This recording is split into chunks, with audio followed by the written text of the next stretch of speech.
اعوذ باللہ من الشیطان الرجیم بسم اللہ الرحمن الرحیم الحمد للہ رب العالمین الرحمن الرحیم الصلاۃ والسلام علی اشرف الانبیاء والمرسلین شفیع المذنبین الذی بعثہ رحمۃ للعالمین سیدنا و مولانا و مولا الثقلین محبوب رب المشرقین والمغربین جد الحسن والحسین ابی القاسم المصطفیٰ محمد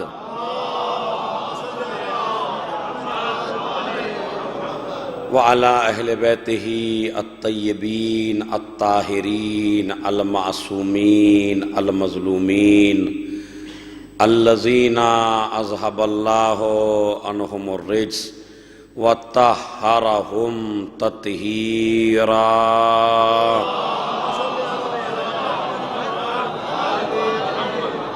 ولعنۃ اللہ علی اعدائہم اجمعین من یومنا ھذا الی قیام یوم الدین اما بعد قال اللہ تعالی وتبارک فی کتابہ الکریم وہو اصدق القائلین وقولہ الحق بسم اللہ الرحمن الرحیم سب ساتھ مل کے پڑھیں گے ان اللہ وملائکتہ یصلون علی النبی یا ایہا الذین آمنوا صلوا علیہ وسلموا تسلیما صلوات پڑھیں۔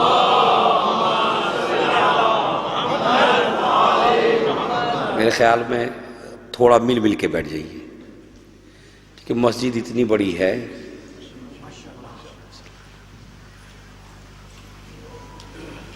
صلوات پڑھ کے۔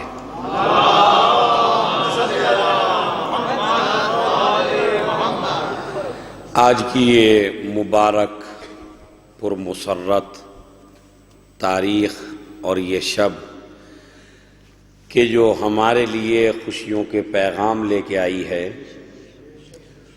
اور اسی تاریخ سے یہ اندازہ ہوتا ہے کہ عزاداری امام حسین اس شے کو کہتے ہیں جو خود عزادار کی زندگی کو معجزہ بنا دے۔ اگر میری اس جملے کو آپ سمجھ گئے تو انشاءاللہ خوب جو ہیں پورے سال اس جملے کو یاد رکھیں گے۔ کیا کہ عزادار کی زندگی ایک معجزہ بنا دیتی ہے عزاداری، اور وہ کیسے، وہ سن لیجئے۔ ایک آدمی اگر بہت زیادہ رو رہا ہو تو اس سے کہیے کہ فوراً ہنس کے دکھا دے، کہیے، یعنی جو آدمی بلک بلک کے رو رہا ہو کسی مصیبت کے اوپر، اور اس سے یہ کہا جائے کہ اب تم مسکرا کے دکھاؤ، خوش ہو کے دکھاؤ، تو وہ خوش ہو کے نہیں دکھا سکتا آپ کو، مجبوری ہے۔ لیکن عزادار اس شخصیت کا نام ہے کہ دوپہر میں آپ نے دیکھا کہ کتنا چیخ چیخ کے رو رہے تھے، اور آج چہروں کے اوپر بشاشت ہے۔ کیوں؟ اس لیے کہ عزادار اپنی زندگی خود نہیں جیتا، یہ روتا بھی اللہ کے لیے ہے، یہ ہنستا بھی اللہ کے لیے ہے۔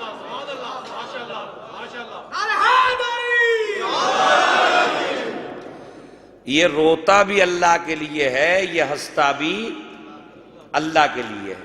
اور یہ جو ہماری محفلیں اور مجلسیں ہیں ساری اللہ کے لیے ہیں، توجہ چاہتا ہوں میں، یہ ساری کی ساری اللہ کے لیے ہیں، اس کے رسول کے لیے ہیں۔ اور سب سے ایک عجیب و غریب جملہ کہنا چاہتا ہوں جو پہلے نہیں آئے تاکہ وہ مس کر جائیں اس جملے کو، کہ ہماری مجلسیں اور ہماری محفلیں ساری اللہ کی توحید بچانے کے لیے ہیں، جتنی بھی ہیں اللہ کی توحید بچانے کے لیے ہیں۔ وہ کیسے، وہ بھی سن لیجئے۔ آپ یہ بتائیے کہ کبھی ہم نے مجلس کی کہ آج اللہ میاں دنیا سے رخصت ہو گئے تو مجلس کر لو، کی کبھی ہم نے؟ ہوئی مجلس کبھی ایسی؟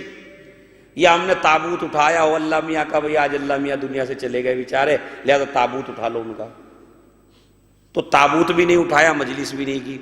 اچھا کسی دن ہم نے محفل بھی نہیں کی اللہ میاں کے لیے، کیوں کہ آج اللہ پیدا ہوئے ہیں، پوریاں پکاؤ، حلوہ پکاؤ، دیغے اتارو، خوشیاں مناؤ اللہ کے بندو چونکہ آج تمہارا خدا پیدا ہوا ہے، تو کبھی کہا گیا؟ تو اس کا مطلب ہے نہ اللہ کا تابوت اٹھتا ہے، نہ اللہ کا جشن ولادت منایا جاتا ہے۔ اب اگر ہم کسی کا منائیں، اگر ہم علی کا منائیں تو یہ بدعت اور شرک نہیں ہو سکتا، اس لیے کہ نہ اللہ کی مجلس ہوتی ہے نہ اللہ کا جشن ولادت ہوتا ہے، تو شرک تو ہے ہی نہیں، بلکہ یہ تو اللہ کی توحید بچانے کے لیے ہے کہ اہل بیت کا کردار اتنا اعلیٰ ہے کہ انہیں لوگوں نے انہیں خدا کہا، اور ہم مجلس میں تابوت اٹھا کے بتاتے ہیں خدا نہیں ہے، اور جشن ولادت پہ محفل کر کے بتاتے ہیں خدا نہیں ہے، نہ خدا کا تابوت اٹھتا ہے نہ محفل ہوتی ہے۔ تو یہ بتاؤ مجلسوں سے بھی ہم نے توحید کو بچایا اور محفلوں سے بھی ہم نے توحید کو بچایا، اور آج عید زہرا جو بڑی عظیم خوشی، اور جسے آپ غدیر جیسا دن کہیے، چونکہ جس امام کی امت میں ہم ہیں اس امام کی امامت کا پہلا دن کل ہے، جس امام کی امامت میں ہم ہیں اور جس امام کی امامت میں ہم زندگی گزار رہے ہیں، اور اللہ جس امام کے ساتھ ہمیں بلائے گا وہ امام آج امام بنا ہے ظاہراً، اور کل اس کی امامت کا پہلا دن، لہذا جس دن علی کو ولی بنایا گیا وہ بھی خوشی کا دن، اور جس دن امام زمانہ کی امامت کا اعلان کیا گیا وہ بھی خوشی کا دن۔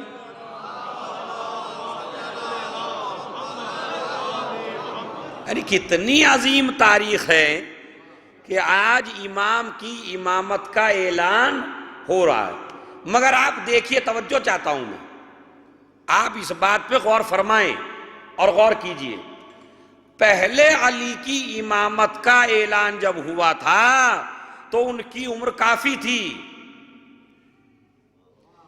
اس امام کی امامت کا جب اعلان ہوا ہے تو ان کی عمر 5 سال کی تھی، بات سمجھ رہے ہیں؟ ان کی عمر زیادہ تھی، ان کی عمر کم تھی، امامت کا اعلان وہاں بھی ہوا، امامت کا اعلان یہاں بھی ہوا، یہاں بچے کی امامت کا اعلان ہوا، وہاں جوان کی امامت کا اعلان ہوا، تاکہ دنیا کو بتا دیا جائے کہ آل محمد سارے برابر ہیں۔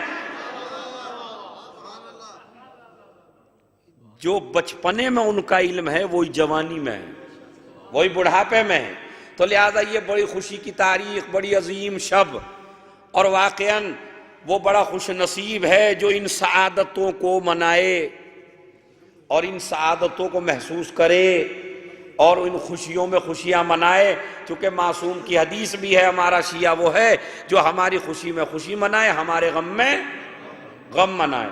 اور اسی وجہ سے میں نے وہ جملہ کہا، اسے سمجھیے کہ عزادار کی زندگی معجزہ بن کے رہ جاتی ہے، کہ صبح کا حال دیکھیے آپ کا کیا تھا اور اب کا حال آپ کا دیکھیے کیا ہے۔ اسی وجہ سے تاکہ میں آپ حضرات کی خدمت میں وہی اپنا موضوع جو چل رہا ہے اسے جاری رکھتے ہوئے امام زمانہ سے مخصوص کر دوں، تو اہل بیت کی ایک عظیم ترین فضیلت آج کی شب میں آپ کو بیان کرنا چاہتا ہوں۔ سب سے عظیم فضیلت اہل بیت اطہار کی اگر کوئی ہے تو وہ ہے درود۔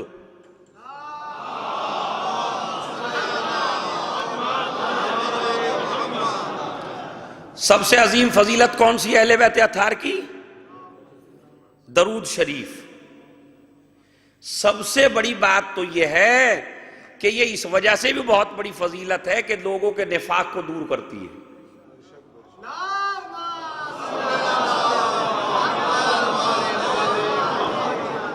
دیکھیں روایت میں موجود ہے کہ جو آدمی زیادہ صلوات پڑھے گا اس کو بڑی اچھی حور ملے گی جنت میں۔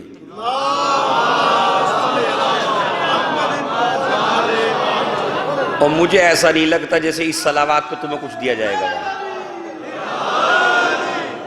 ذرا ایسی صلوات بڑی آسمان تک آواز جائے تب کہیں جا کے حور ملے گی۔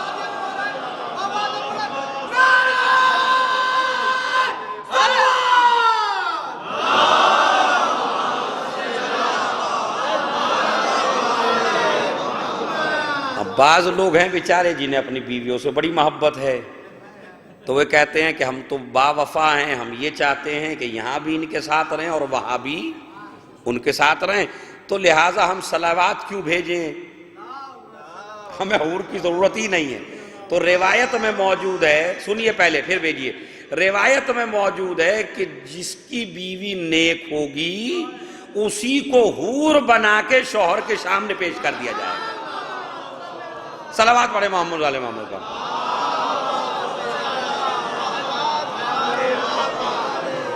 ہاں سنیے، ان اللہ و ملائکتہ یصلون علی النبی یا ایھا الذین آمنوا صلوا علیہ وسلموا تسلیما۔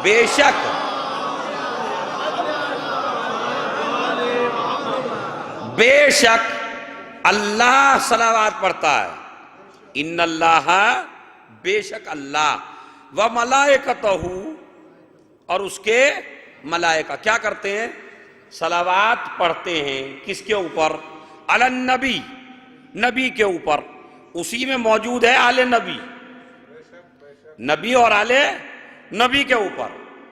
یا ایھا الذین آمنوا، اے صاحبان ایمان تم بھی پڑھو۔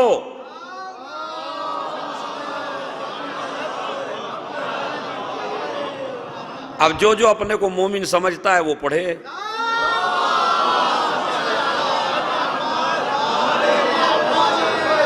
اب سنیے، یا ایھا الذین آمنوا، اے صاحبان ایمان آپ بھی پڑھیے۔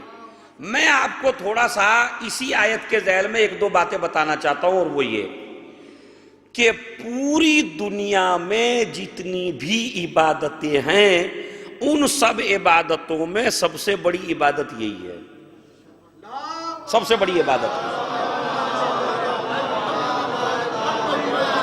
اور دلیل سن لیجئے آپ، چونکہ بغیر دلیل کے میں ہوا میں بات نہیں کرتا ہوں کبھی، میری عادت ہے کہ سب سے بڑی عبادت یہ ہے۔ نماز بہت عظیم عبادت ہے، روایت میں موجود ہے، ان قبلت ما سواہا، ان قبلت قبل ما سواہا وَإِن رُدَّتْ رُدَّ مَا سِوَاهَا۔ اگر کسی کی نماز قبول ہے تو سارے اعمال قبول ہیں، اور اگر نماز قبول نہیں تو کوئی بھی عمل قابل قبول نہیں۔ تو پورے دین کا انحصار ہے نماز، اگر نماز قبول تو سارے اعمال قبول، اگر نماز قبول نہیں تو کوئی بھی عمل قابل۔ علامہ شافعی نے بڑی عجیب و غریب بات کہی، یا اہل بیت رسول اللہ حبکم فرض من القرآن عندلہ، اے اہل بیت رسالت اللہ نے تمہاری مودت کو قرآن میں بیان کیا ہے۔ وَكَفَاكُمْ لِعَظِيمِ الْقَدْرِ عَنَّكُمْ مَنْ لَمْ يُصَلِّ عَلَيْكُمْ لَا صَلَاةَ لَهُ، کہ اے اہل بیت رسالت کیا تمہاری فضیلت کے لیے یہ کافی نہیں ہے کہ وہ نماز نہیں ہوتی جس نماز میں تم پہ درود نہ پڑھا جائے۔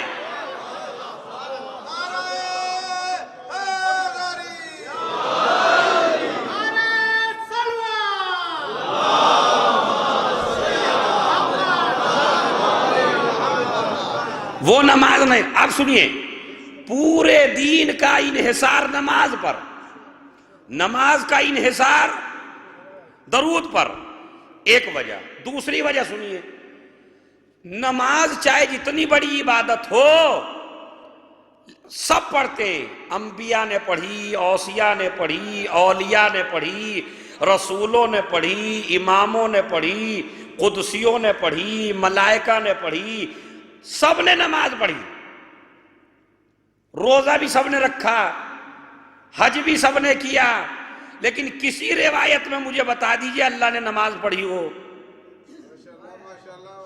پڑھی اللہ نے نماز؟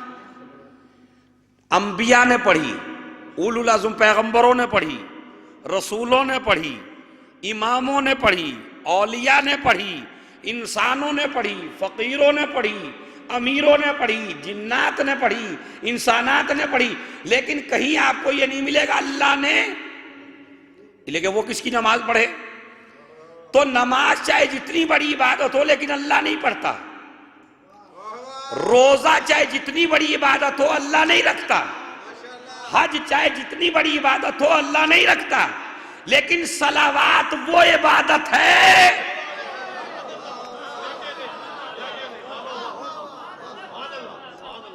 صلوات اس عبادت کا نام ہے کہ جو بندوں کے ساتھ خدا بھی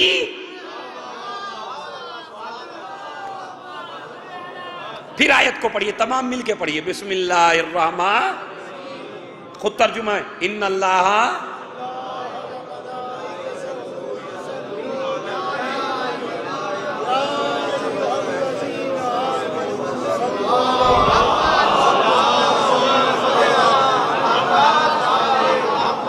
تم نے تو بھیا گھاس سا کاٹ کے رکھ دیا یہاں پہ۔ تو آپ نے دیکھا غور کیا اس میں اللہ اور اس کے ملائکہ صلوات پڑھتے ہیں، لیکن کوئی عبادت نہیں کرتا پروردگار، لیکن صلوات اس عبادت کا نام ہے جس میں بندوں کے ساتھ خدا بھی شریک شامل ہے۔ اب اس سے بڑی اور کیا عبادت ہوگی، اور اس سے بڑی اہل بیت کی فضیلت کیا ہوگی؟ بات سمجھ رہے ہیں؟ اس سے بڑی فضیلت آل محمد کیا ہوگی کہ خدا بھی صلوات پڑھتا ہے۔ اور یہی وجہ ہے، سنیے، کہ جب جناب آدم علیہ السلام کو پیدا کیا گیا اور جنت میں پھر پیدا کیا گیا ان کی زوجہ محترمہ کو بھی، جناب حوا کو بھی، جناب آدم نے جب اس مخلوق کو دیکھا تو کہا یہ کون ہے جس کو دیکھ کے میرے دل میں سکون ہوا، چونکہ ادھر حورے ہیں، ادھر غلمان ہیں، ادھر جنت کی چیزیں ہیں، ادھر یہ ہے ادھر وہ ہے، لیکن یہ کون ہے؟ آواز قدرت آتی ہے، اسے آپ کے لیے پیدا کیا گیا ہے، یہ آپ کے لیے ہے۔ کائنات کی سب سے حسین عورت، ایک جناب حوا ایک جناب سارہ، تو اس میں روایت کہتی ہے جیسے ہی دیکھا جناب آدم علیہ السلام نے اور اللہ نے کہا یہ تمہارے لیے ہے، تو جناب آدم نے پڑھنا چاہا، فرشتے نے ہاتھ آ کے روک لیا، کہا نہیں یہ تمہارے لیے ہے لیکن پہلے مہر دینا پڑے گا، پہلے آپ کو مہر ادا کرنا پڑے گا۔ انہوں نے کہا ابھی تو کوئی پیسے کا یہاں اسٹائل بھی کوئی نہیں ہے، کائیں کا پیسہ دوں، نہ لیرا ہے، نہ دینار ہے، نہ درہم ہے، نہ یہ والا ہے جو یہاں چلتا ہے، نہ انڈیا والا، کہیں والا پیسہ ہی نہیں ہے تو میں کیا دوں؟ تو آواز قدرت آتی ہے کہ مہر ادا کرو پہلے، ورنہ حوا سے بات نہیں کر سکتے۔ تو یہ جانا آپ نے مہر کتنی بڑی چیز ہے، مہر بہت بڑی چیز ہے۔ آج اگر آل محمد کی اس بات کو دنیا مان لیتی تو دنیا کے 1000 فتنے خود بخود ختم ہو جاتے۔ یہ جو باپ رو رہا ہے جوان بیٹیوں کو دیکھ دیکھ کے اور شادی نہیں ہو رہی ہے بچیوں کی، کیوں؟ اس لیے کہ جہیز اس لعنت کا نام ہے کہ جس نے پورے معاشرے کو گھیر رکھا ہے، اس لیے کہ باپ کے پاس نہ اتنا جہیز ہے جو دے سکے تو بیٹیوں کی شادی کیسے ہو؟ بات سمجھ رہے ہیں؟ حد تو یہ ہو گئی کہ جو قوم اہل بیت اطہار کو مانتی ہے اس میں بھی بیماری آ گئی ہے۔ ایک شیعہ اپنی بیٹیوں کے لیے پریشان اور بیٹے والے کا سر اوپر کو ہے، یہ کسی طرح شادی کر، اس لیے کہ یہ دیکھ رہا ہے جہیز کم ملے گا۔ اچھا شریعت کا اصول کیا ہے؟ علی کی شادی ہوئی، ایک مرتبہ کا علی تم ایسا کرو اپنی زیرہ بیچ دو، وہ زیرہ جسے پہن کر میدان میں جایا کرتے تھے علی تاکہ دشمنوں کی تلواروں سے محفوظ رہیں۔ رسول خدا کہتے ہیں مہر تو ادا کرنا پڑے گا، پہلے مہر بعد میں شادی، پہلے مہر بعد میں شادی۔ میرے مولا نے زیرہ بیچ دی، 500 درہم کی بکی، اس میں رسول نے جہیز خریدا، علی کی دی ہوئی قیمت سے جہیز خریدا گیا۔ تو شریعت کا قانون کیا ہے؟ جب شادی ہو تو پہلے مہر لو، جتنا مہر دے اتنا جہیز دو۔ آج دنیا در آل محمد سے ہٹی یا نہیں ہٹی؟ مولا سے پہلے مہر لیا، بعد میں جہیز دیا، تاکہ لڑکے کا باپ جتنا جہیز چاہتا ہے اتنا ہی جہیز مل جائے، مگر پہلے مہر تو ادا کرو۔ اب اگر کسی باپ کو جہاز چاہیے اپنے بیٹی کی شادی میں تو ٹھیک ہے، جہاز کا پیسہ لڑکی والے کو دے دو، لڑکی والا خرید کے دے دے گا۔ یہ ہے اسلام کا قانون، بس سمجھ رہے؟ اچھا یہ تو نہیں آپ بیٹے ہی والے ہیں، آپ بیٹیوں والے بھی تو ہیں۔ تو اسلام نے قانون یہ رکھا شادی کا، پہلے مہر بعد میں جہیز۔ جب دنیا اس راستے سے ہٹی تو ہر مذہب کا آدمی آج پریشان ہے جہیز کی وجہ سے۔ ایسی ایسی شادیاں غریب آدمی کو تو اٹیک ہو جاتا دیکھ کے۔ اور اب تو چل بھی کیا ماشاءاللہ، کھانے کا رواج عجیب و غریب شادیوں میں دیکھیے آپ، چاروں طرف ڈشیں رکھی ہوئی ہیں کھانے کی اور اس میں مومنین لگے ہوئے ہیں۔ بیٹھ کے نہیں، شریعت کہتی ہے بیٹھ کے کھاؤ، جانوروں کی طرح نہ کھاؤ۔ انہوں نے فیشن الٹا بنایا، ہم شریعت کے اگینسٹ چلیں گے، کھڑے ہو کے کھائیے۔ اور اس میں کھڑے ہو کے ایک پلیٹ میں 10-15 چیزیں تو ویسے ہی ڈال دیا آپ کو۔ دیکھیں اگر اللہ کھڑے ہونے کو جائز قرار دیتا کہ کھڑے ہو کے کھانا کھاؤ تو تمہیں 20 ہاتھ دیتا، واقعی نہیں کھایا جاتا آدمی۔ تو اگر کھڑے ہونا جائز ہوتا، کھڑے ہو کے کھانا کھانا، تو 20 ہاتھ اللہ دیتا آپ کو، مگر اس نے تو 2 ہی دیے ہیں، جن کے ساتھ بیٹھ کے ہی صحیح سائے کھایا جا سکتا، کھڑے ہو کے نہیں۔ پتہ چلا بارات نہیں ہے، گھوڑوں کی بارات آئی ہے یہاں پہ، سمجھ رہے؟ تو شریعت کے اصول کی ہم کہاں کہاں مخالفت کر رہے ہیں۔ شریعت کہتی ہے نہیں جہیز دو، مگر جیسے تمہارے نبی نے دیا۔ کیسے دیا؟ پہلے علی سے لیا۔ علی نے کہا یہ تو میری زرا ہے، کہا اب تمہیں زرا کی ضرورت نہیں ہے، دعائے فاطمہ کافی ہے۔ علی اور علامہ مجلسی نے تو بہار الانوار میں لکھا کہ شہزادی نے زیرہ کے بدلے علی کو اپنے ہاتھ سے ایک لباس سی کے دیا جسے علی جنگ میں پہن کے جایا کرتے تھے۔ بات سمجھ رہے ہیں؟ تو شریعت کے اصول کی آپ پابندی کیجئے۔ جناب آدم نے بھی کہا، اچھا بعض لوگ یہ سمجھتے ہیں جو بیچارے تپے ہوئے تو ہوتے ہیں بیویوں سے زیادہ، وہ کہتے ہیں شروع میں یہ ایسا ہو گیا کہ آدم نے پڑھنا چاہا اسی وجہ سر پہ چڑھ گئی ہیں، تو ہمارا باپ ہی پہلے یہ غلطی کر بیٹھا، اولاد میں تو یہ بیماری آنی تھی۔ اچھا یہ دنیا کسی وقت بھی آپ کو چین دینے والی نہیں ہے، چونکہ خوشی کی تاریخ ہے تو ایک حکایت آپ کو سنائے دیتا ہوں۔ تو جناب آدم نے پڑھنا چاہا، فرشتے نے روک دیا، نہیں پہلے مہر ادا کرو، بعد میں ہے تمہاری زوجہ، ہے تمہارے لیے، لیکن پہلے مہر ادا کرو، بعد میں ادھر جانا ہے تمہیں۔ تو عزیزو یہی مسئلہ ہوتا ہے، یہ دنیا آپ کو کسی بھی طرح چین نہیں دیتی۔ ایک تھا بیچارہ فقیر، ایک اونٹ تھا اس کے پاس، اور وہ بھیک مانگنے کے لیے اور بیوی سے کہا تم بھی میرے ساتھ چلو۔ اب اس نے پہلے یہ کیا کہ ایک دروازے پہ بھیک مانگنے کے لیے پہنچا، اپنی بیوی کو ساتھ لیے ہوئے ہیں، خود بھی ساتھ ہے، دونوں نے اونٹ کی مہار پکڑ رکھی ہے۔ اب وہاں تھا بیچارہ ایک شریف جو گھر سے نکلا بھیک دینے کے لیے، اس نے کہا دماغ خراب ہو گیا تمہارا، پاگل ہو تم؟ کہا کیوں؟ کہا جب اللہ نے تمہیں اتنا بڑا اونٹ دیا ہے تو اس پہ کیوں نہیں بیٹھتے ہو، خالی اس کی مہار پکڑ کے ہی کیوں چل رہے ہو؟ اب اس نے سوچا تھا کہ میری تعریف کرے گا، یہ تو مجھے برا کہہ رہا ہے بھائی، کہ جب اللہ نے تمہیں اونٹ دیا ہے تو اس پہ بیٹھ کے آنا چاہیے تھا، یہ ایسے ہی کیوں بھیک مانگ رہے ہو جائے؟ اچھا اس نے سوچا کہ بھائی بہتر طریقہ بھیک مانگنے کا شاید یہ ہے کہ اونٹ پہ ہی چڑھ کے مانگ لوں۔ اب وہ دوسرے دروازے پہ گیا بھیک مانگنے کے لیے، اونٹ پہ ہیں دونوں میاں بیوی۔ اب جو دوسرا گھر سے نکلتا کہنے لگا آسمان ہی سے مانگ لیتے،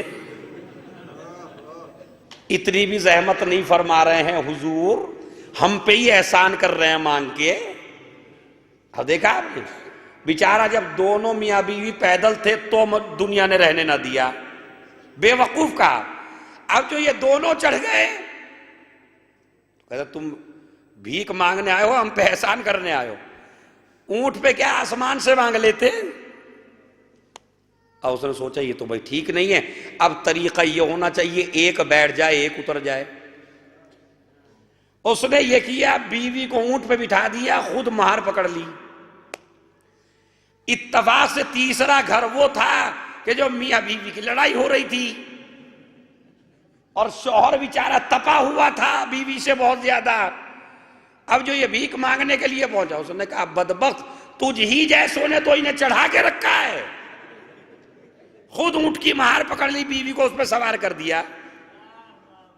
بڑا مسئلہ سخت ہو گیا، کیا کرے بیچارہ، دونوں پیدل چلے تو پریشان ہوا، دونوں اونٹ پہ سوار ہوئے تو پریشان ہوا۔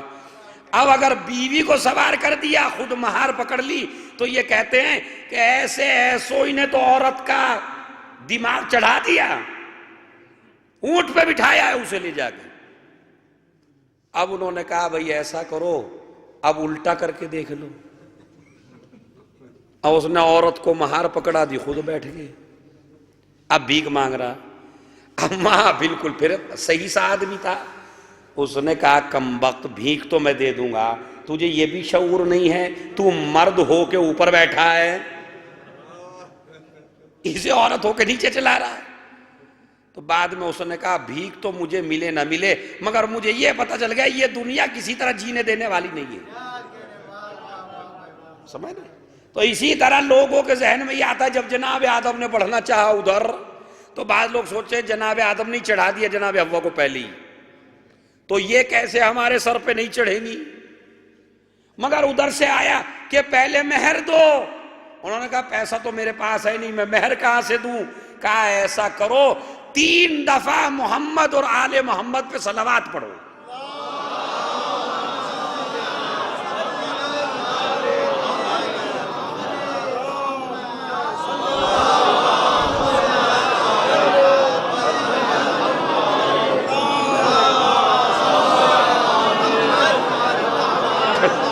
ماشاءاللہ، جس کا ادا نہیں ہوا ہوگا وہ آج ادا ہو گیا۔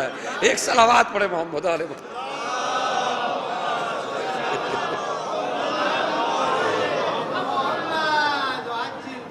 ویسے یہ پہلے پوچھ لیجئے گا، اگر وہ تیار ہو جائیں تبھی ہوگا۔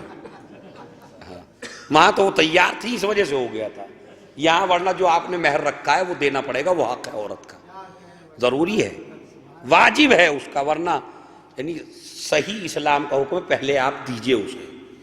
یہ رواج چلا دیا ہم نے معافی مانگنے والا کہ معاف کروا لو پہلے ہی، تو جب شروع ہی میں اتنے کمزور ہو جاؤ گے تو آخر میں تو مسلط ہو ہی جائے گی تمہارے اوپر۔ کیوں معاف کرواؤ، جو اس کا حق ہے اسے دو۔ اچھا، تو انہوں نے کہا 3 دفعہ آپ ایسا کیجئے، انہوں نے کیا۔ جناب آدم و حوا کی شادی ہو گئی، دنیا میں تشریف لایا، پورا واقعہ آپ کا سنا، لیکن میں بتانا یہ چاہتا ہوں کہ اس کے فوائد کتنے ہیں خالی اس کے۔ حد تو یہ ہے کہ ایک شہد کی مکھی نے پیغمبر اکرم کو بھن بھناتی ہوئی آئی ایسے، اور جانتے ہیں آیا جو دوسرا آدمی وہ تو ڈر گیا بیٹھا ہوا برابر میں، یہ کاٹ لے گی، اب تو سمجھ لو نبی تم جیسا نہیں ہے۔ اس نے کان میں آ کے کچھ کہا، نبی نے جواب دیا، ان کی سمجھ میں نہیں آیا کیا کہا نبی نے، اس لیے کہ نبی اور امام ہر طرح کی زبان جانتے ہیں۔ انہوں نے کہا ٹھیک ہے، اس نے اشارہ کیا کہ اپنے بھائی کو بھی لے کے آئیے، علی ابن ابی طالب، کہا ٹھیک ہے۔ کسی نے پوچھا حضور کیا کہہ رہی تھی؟ کہا اس نے یہ کہا ہے کہ میں نے بہترین پھولوں کے ذریعے شہد تیار کیا ہے، اور میں یہ چاہتی ہوں کہ اس تیار شدہ شہد کو پہلے آپ اور آپ کا بھائی علی کھائیں، میں آپ کو مدعو کرنے کے لیے آئی ہوں، دعوت دینے کے لیے آئی ہوں۔ تو اب نبی نے کہا ٹھیک ہے، دن معین ہو گیا، چلے گئے، کہا جاؤ علی اس کے ساتھ، شہد کی مکھی ہے پورا کا پورا، وہ چھتا جسے آپ کہتے ہیں وہ آ گیا۔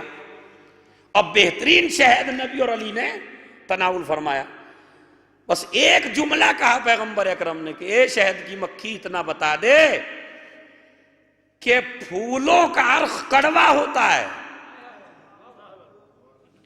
اور شہد انتہائی میٹھا ہوتا ہے، یہ بتا اتنی کڑواہٹ کو تو اتنے مٹھاس میں تبدیل کیسے کرتی ہے؟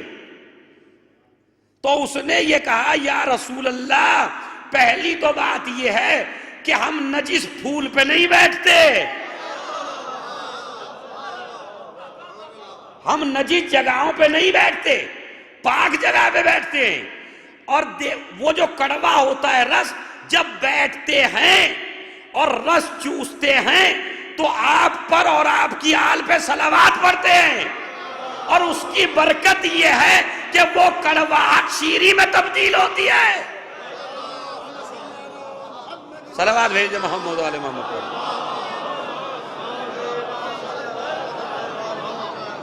نہیں، ایک اور صلوات پڑھیے بآواز بلند.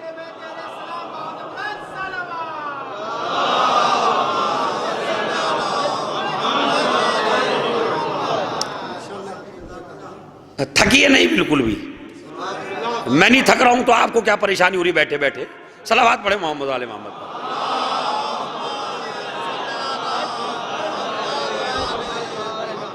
اب یہ لوگ پھر آگئے، 3-4 عید زہرا ہے اور میں اولاد زہرا میں سوں، چاہتا نہیں ہوں کہ کوئی بیچارہ ایسے ہی جائے، تو مجھے کچھ بڑھانا پڑے گا پھر. اور تو سنیے، حتیٰ کہ 11واں امام جس کا یہ عشرہ چل رہا ہے، اس نے کہا انما اتخذ اللہ علی ابراہیم خلیلا لکثرت صلواتے. اللہ نے جناب ابراہیم کو جو اپنا خلیل بنایا تھا وہ کسی اور عمل سے نہیں. 11واں امام کہتا ہے ہم پر کثرت صلوات پڑھنے سے.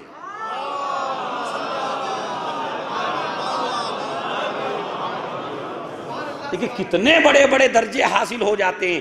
تو سوال یہ پیدا ہوتا تاکہ ایک پیغام میں پہنچا دوں کہ اگر پھولوں کی کڑواہٹ صلوات کی وجہ سے شہد کی شیریں میں تبدیل ہو سکتی ہے، تو اگر کوئی مومن، کوئی شیعہ، کوئی عزادار آل محمد کی اس عظیم فضیلت کو خلوص دل سے پڑھے، نفاق ختم ہو جائے گا، حسد ختم ہو جائے گا، غیبت ختم ہو جائے گی، اور ایک مومن کی زندگی آرام سے گزرے گی.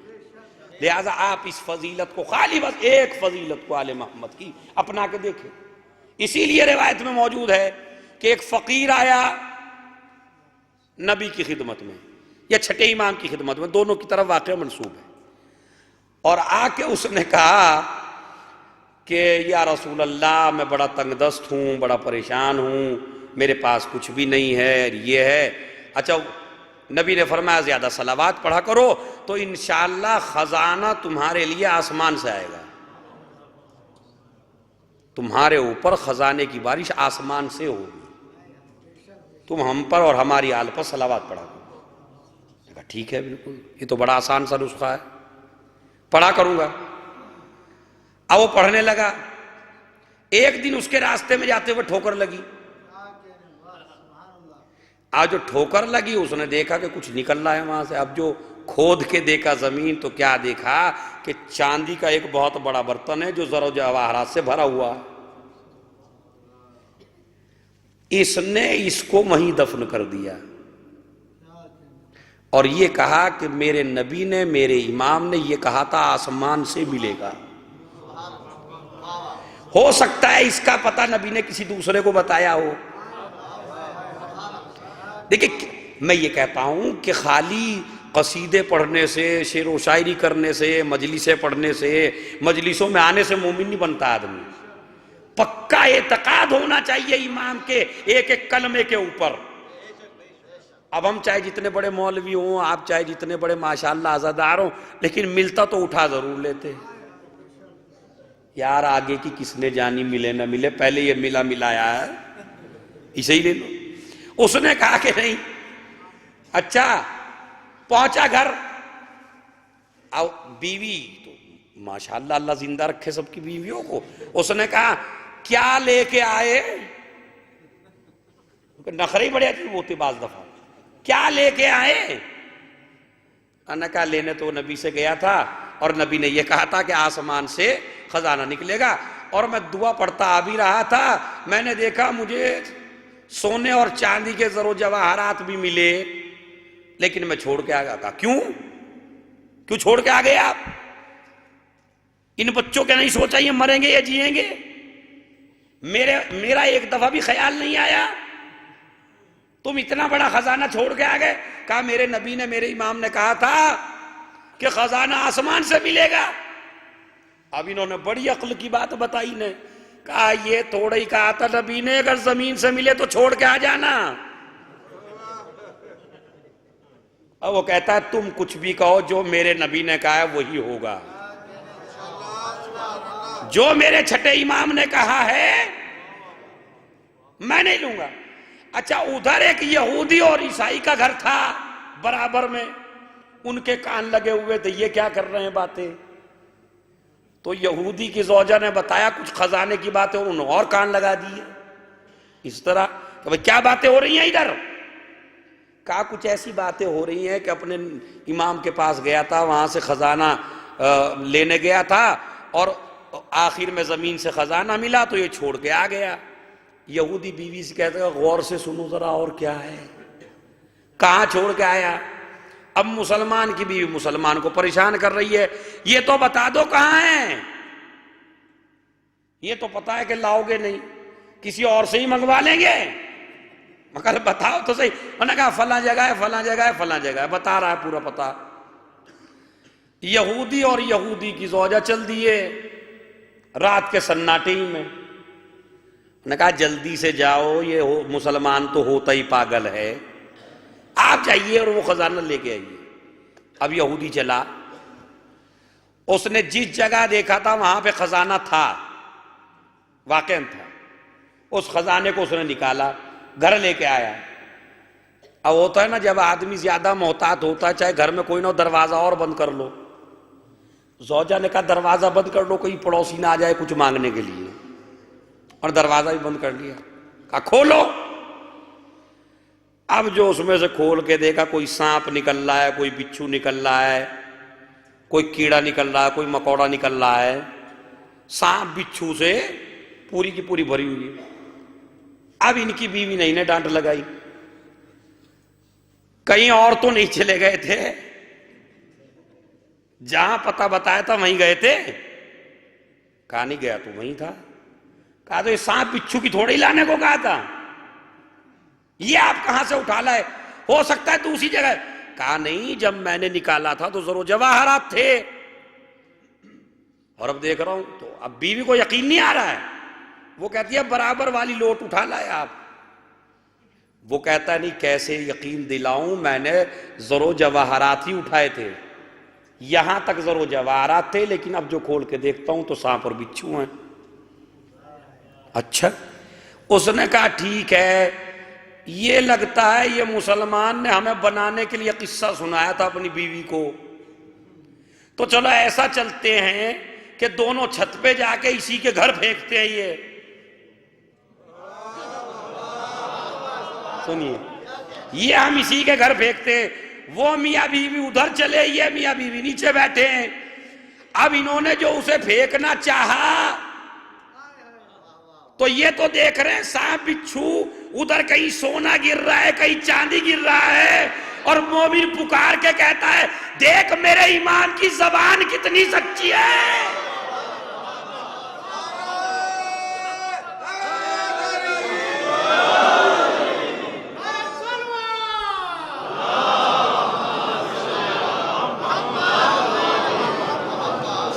دیکھو میرے امام کی زبان کتنی سچی ہے، جو میرے امام نے کہا تھا وہ ہوا. دیکھو وہ خزانہ آسمان سے نازل ہو رہا ہے.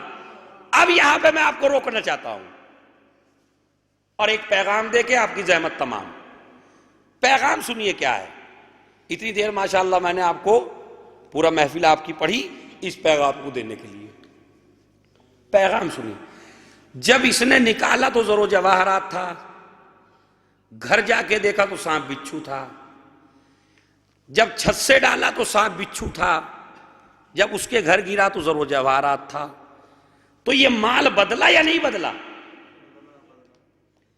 ایک مال یعنی ضرور جواہرات یا مال سانپ بچھو بنا یا نہیں بنا؟ کب بنا؟ جب حقدار کے ہاتھ میں گیا تو مال تھا. نہیں عزیزو، ایک بہت بڑا پیغام ہے اگر سمجھ گئے آپ تو. اگر مال اقدار کے پاس ہو تو مال تھا، یہی مال غیر کے ہاتھ میں پہنچا تو یہ سانپ اور بچھو بنا۔ اسی لیے کہا گیا کسی کا لوٹو نہیں، کسی کا چھینو نہیں، کسی کا غصب نہ کرو، اس لیے کہ یہی مال سانپ اور بچھو کی شکل اختیار کر لیتا ہے۔ تو مومن کا فریضہ یہ ہے کہ وہ دوسرے کے مال میں بڑا محتاط ہو، احتیاط کرے۔ کیوں احتیاط کرے؟ کہیں ایسا نہ ہو کہ ساتھ بچھو بن جائے۔ روایت یہی کہتی ہے کہ وہ مومن جس نے کسی کا کچھ غصب کیا ہے، کسی کا کھایا ہے، کسی کا پیا ہے، تو وہی مال جسے وہ اپنے سینے سے لگا کے رکھتا تھا، اس مال کی وجہ سے وہاں بڑا پریشان ہوگا، لیکن یہی مال اس کے گردن میں سانپ اور بچھو بنا کے لٹکایا جائے۔ تو ہمیں یہ درس ملتا ہے ان واقعات سے اہل بیت اطہار کے کہ خبردار اے شیعوں، اے مومنوں، اپنے کو اور اپنی اولاد کو جہنم کی آگ سے بچا لو، اور خبردار کسی کا حق نہ کھاؤ۔ اس لیے کہ جس امام کے دور حکومت میں آپ ہیں، مجھے تو آپ بھی ماشاءاللہ مولانا صاحب ہیں، امامے والے ہیں، آئیے دعوت ہے، بڑی اچھی دعوت ہے آپ کی، اور بٹھا لیا مجھے برابر میں، لیکن مجھے نہیں پتا کہ آپ نے مجھے صحیح کھلایا یا غلط کھلایا، مجھے نہیں پتا کہ آپ نے صحیح جگہ بٹھایا یا غلط جگہ بٹھایا۔ لیکن وہ امام جب آئے گا تو ہم ہی لوگوں میں سے اس کے دشمن ہو جائے گے، وہ انتظار کر رہے ہیں۔ جو ہم امام کا انتظار کرنے والے ہیں، خود ہم امام کے دشمن ہو جائیں گے ان کے دور میں۔ کیوں؟ اس لیے کہ چاہنے والا لے کے آئے گا، ارے قبلہ مولانا آپ تو ذریت جناب زہرا، میرے امام، تشریف لائیے میرے گھر میں۔ امام علیہ السلام کہیں گے گھر میں تو میں آ جاتا، لیکن تیرا حصہ اتنا نہیں ہے، اور میری مجبوری ہے کہ میں فرزند زہرا ہوں، غصبی جگہ پہ بیٹھ نہیں سکتا، غصبی مال کھا نہیں سکتا۔ تو وہ تو یہ کہہ دے گا اس مکان میں 2 کا حصہ ہے، تم اکیلے لیے ہوئے ہو، یہ زمین خالی تمہاری نہیں ہے، اس کا اس میں بھی حصہ ہے۔ تو سارے حقوق حقداروں تک پہنچے گے ان کے زمانے میں۔ اب جو مومن بیچارہ بڑے احترام سے لے کے آیا تھا، وہ کہے گا تم امام ہی نہیں ہو، یہ کون سی میں نے کر دی ہے، کیا کر دیا بھائی میں لایا تھا دعوت کھلانے کے لیے، یہاں انہوں نے اتنا بڑا مسئلہ کھڑا کر دیا۔ کبھی کہتے ہیں تیری انکم صحیح نہیں ہے، کبھی کہتے ہیں تیری جاب صحیح نہیں ہے، کبھی تو خود جو امام کا انتظار کرنے والا مومن ہے وہی امام کا دشمن بنے گا۔ یہ لے کے جب مفاد ٹکراتے ہیں علماء بھی دشمن ہو جائیں گے۔ کیوں؟ یہ لے کے اب خمس و زکوٰۃ ان کے ہاتھ میں ہے۔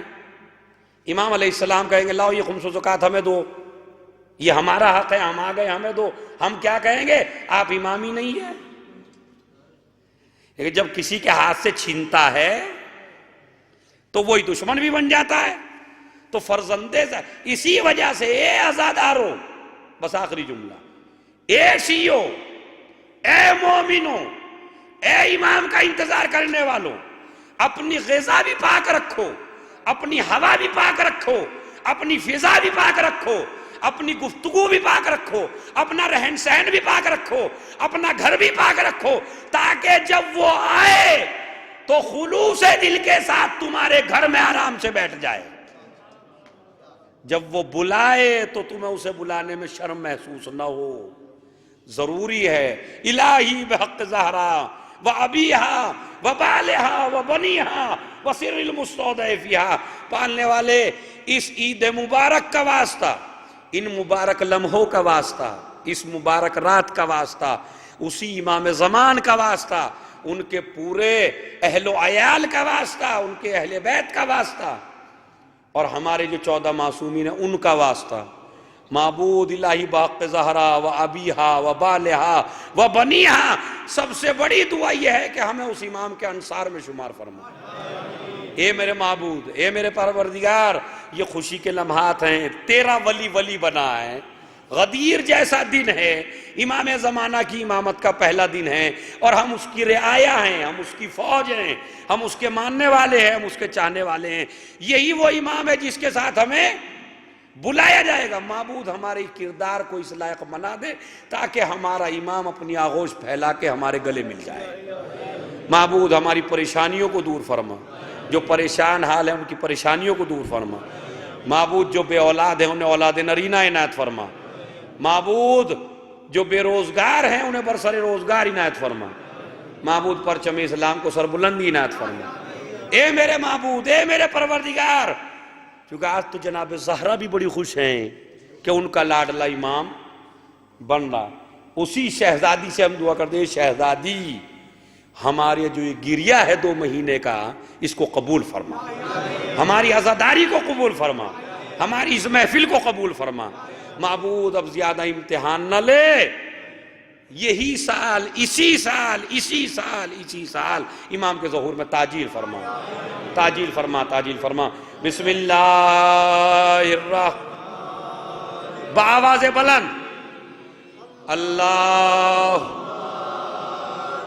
لولیک الحجت ابن الحسن صلواتک علیہ وعلی آبائہ فی ہذہ الساعة وفی کل ساعة ولیاً وحافظاً وقائداً وناصراً ودلیلاً وعینا حتی تسکنہ